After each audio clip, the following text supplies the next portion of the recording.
హరి ఓం. స్వామి మనకి ఏది అందించినా మనం స్థూలంగా చూస్తే అర్థం మాత్రమే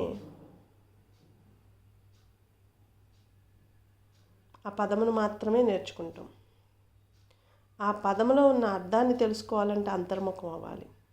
పరమార్థాన్ని తెలుసుకోవాలంటే మనం నేను నాది నావారు అని నుంచి విడిపడిపోవాలి.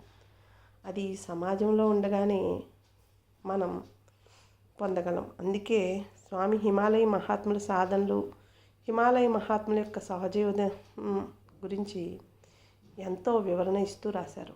వారందరినీ మనం దర్శించలేకపోవచ్చు, కానీ స్వామి సూచనలు, స్వామి నేర్పిన సాధనలు,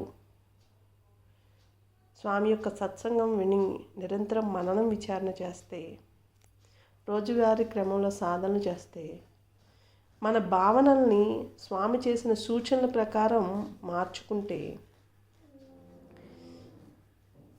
అర్థము, అంతరార్థము, పరమార్థాన్ని గ్రహించగలుగుతాం. ఎంతో ఔన్నత్యంగా ఈ సమాజంలో ఉంటూనే ఎంతో ఔన్నత్యంగా ఓర్పు, సహనము, ప్రేమతో జీవిస్తూ తరిస్తాం. నా మెసేజ్లు, నా మాటలు మీకు ఇబ్బంది కలిగిస్తే క్షమించండి. ఎందుకంటే మనం గత జన్మ సంస్కారాన్ని బట్టి, ఈ జన్మ స్వభావాన్ని బట్టి ఇన్ని కోట్ల మందిలో మనం స్వామిని చేరాం. ఈ జన్మ స్వభావాన్ని మార్చుకుంటే మన అంతరంగంలో అంటే మనకి ప్రతి ఒక్కరికి సిక్స్త్ సెన్స్ పనిచేస్తూ ఉంటుంది, తట్టి లేపుతూ ఉంటుంది. సిక్స్త్ సెన్స్ పనిచేయాలి అంటే ఆత్మగురు చైతన్యం ఉండాలి. గత జన్మ మన ఆత్మ ఎంతో ఉన్నతంగా జీవించబట్టే మనకి ఈ జన్మలో సిక్స్త్ సెన్స్ పనిచేస్తుంది. ఆ పనిచేసిన దానికి స్వామి సూచనలు, అలాగే సాధనలు, అలాగే సత్సంగాలు, గ్రంథాలు ఎంతో ఉన్నతమైన మార్గాన్ని చూపుతాయి. ఈరోజు నా చుట్టూ, స్వామి చుట్టూ హిందీ, తెలుగు వారు ఉన్నారు. హిందీ వారికి అర్థం అవ్వకపోతే వారిలో తెలుగు వచ్చిన వారు ఉన్నారు. వాళ్ళని విని స్వామి యోగ్యత తెలుసుకోవాల్సిందిగా ప్రార్థిస్తున్నాను. స్వామి యోగ్యత అనేది ఆయన మనం ఒక్క పని చేసేసరికి అలసిపోతున్నాం. స్వామి ఎవరి నుంచి ఆశించకుండా, ఎవరిని శాసించకుండా, ధన వస్తు వస్త్ర వ్యామోహాలు లేకుండా జీవించబట్టి ఈరోజు సూక్ష్మ శరీరం చేస్తారు. ఆత్మగురు చైతన్యంతో అంటే మనకి ఏమని బోధించారు? ఓం ద్రాం గురుమార్గ ప్రవక్తక దత్తాత్రేయ పరబ్రహ్మణే నమః. ఓం సం సద్గురు సచ్చిదానంద సర్వాంతర్యామినే నమః. ఓం అం ఆత్మగురు దత్త పాదానంద అంతర్యామినే నమః. ఓం ద్రామ్ గురుమార్గ ప్రవక్త కంటే మనకు ఆది గురువు దత్తాత్రేయుడు. ఆయన దిగంబరిగా, వైరాగిగా, త్యాగిగా సమాజంలో ఎవరి నుంచి ఆశించకుండా, ఎవరిని శాసించకుండా ముందుకు సాగిపోయారు.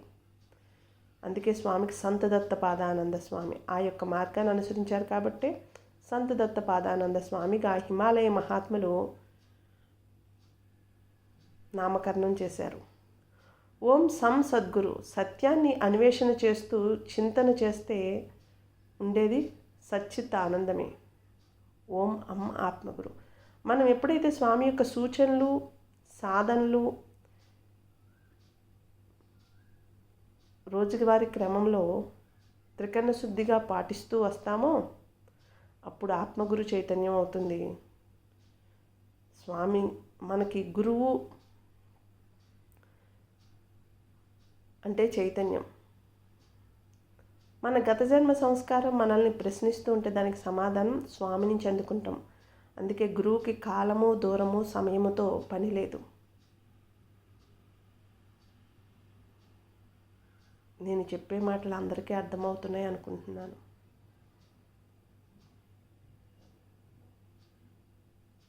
మనం మన పని చేసుకునేసరికి అలసిపోతున్నాం అంటే మనం ఎక్కడో ఆశిస్తున్నాం, శాసిస్తున్నాం. అందుకే 1-2 పనులు చేసేసరికి అంటే ఇంటి పని, ఆడవారైతే ఇంటి పని, పిల్లల పని, కుటుంబం పని చేసేసరికి అలసిపోతున్నారు. మగవారైతే ఇంటి సౌకర్యాలకి, అలాగే ఉద్యోగము, వ్యాపారము చేస్తూనే అలసిపోతున్నారు, సొలసిపోతున్నారు. కానీ స్వామి ఇదే సమాజంలో జీవిస్తూ స్వచ్ఛతా శరణాగతి అంటే, స్వచ్ఛత అంటే పదే పదే ఎందుకు చెప్తున్నానంటే, మనలో ఆ యొక్క భావన వచ్చిన రోజు నిరంతరం ఎంత పని చేసినా ఆనంద ఆరోగ్యాలతో ప్రశాంతంగా జీవించగలుగుతాం. స్వచ్ఛత అంటే ఎవరి నుంచి ఆశించకుండా, ఎవరిని శాసించకుండా ముందుకు సాగిపోయేది. శరణాగతి అంటే నిజకృప. మనకంటూ సొంత ఆలోచనలు చేసి మన తెలివితేటలు ఉపయోగించుకోకుండా చుట్టూ ఉన్నవారు మనకి ఏదైతే సూచించేశారో అలా ముందుకు సాగిపోవడం. ఈ యొక్క మార్గాలను యోగ మార్గం అంటేనే క్లిష్టమైన మార్గం. మనం వస్తూ జన్మ తీసుకుని ఎంచుకున్న మార్గం.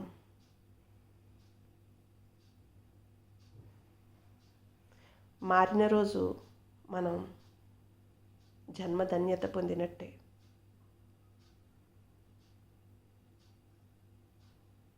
స్వామి చేసిన పనిలో మనం ఒకంతు కూడా చేయడం లేదు. స్వామి పడిన కష్టంలో మనం గోటికి కూడా సరిపోం. స్వామి లోక శ్రేయస్సు కోసం, సమాజ శ్రేయస్సు కోసం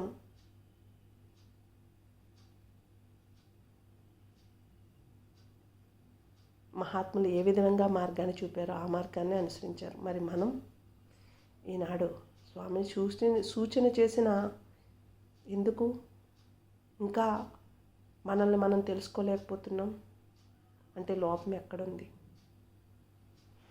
అందుకే ఈ 2 గ్రంథాలు చదివి మహాత్ముల యొక్క జీవన విధానం ఏంటో, మహాత్ముల యొక్క చేసిన సాధనలు ఏంటో, కుండలిని యోగా దగ్గర నుంచి ప్రతిదాన్ని వివరించారు. అలాగే హిమాలయ మహాత్ములు ఎలా జీవించారనేది వివరించారు. మనం ఉన్న చోటే అలా జీవించి మహాత్ముల సూచనలతో జీవన విధానం కొనసాగిస్తే ఆత్మానందం, బ్రహ్మానందం, యోగానందం అన్నీ నిరంతరము పొందగలుగుతాం. అంతటి యోగం మనందరికీ ఉంది. ఇంత మెసేజ్లు పెట్టేసరికి నాకు సమయం వృధా. మీరు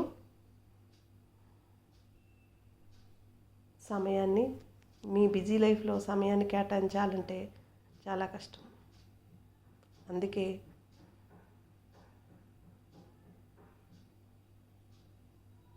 అంతేకాకుండా తెలుగుని హిందీలో అనువాదించడంతో భావాలు మార్పు వస్తున్నాయి. అదే విన్నది 10 మందికి చెప్పడంలో భావాలు మార్పు రావు కదా.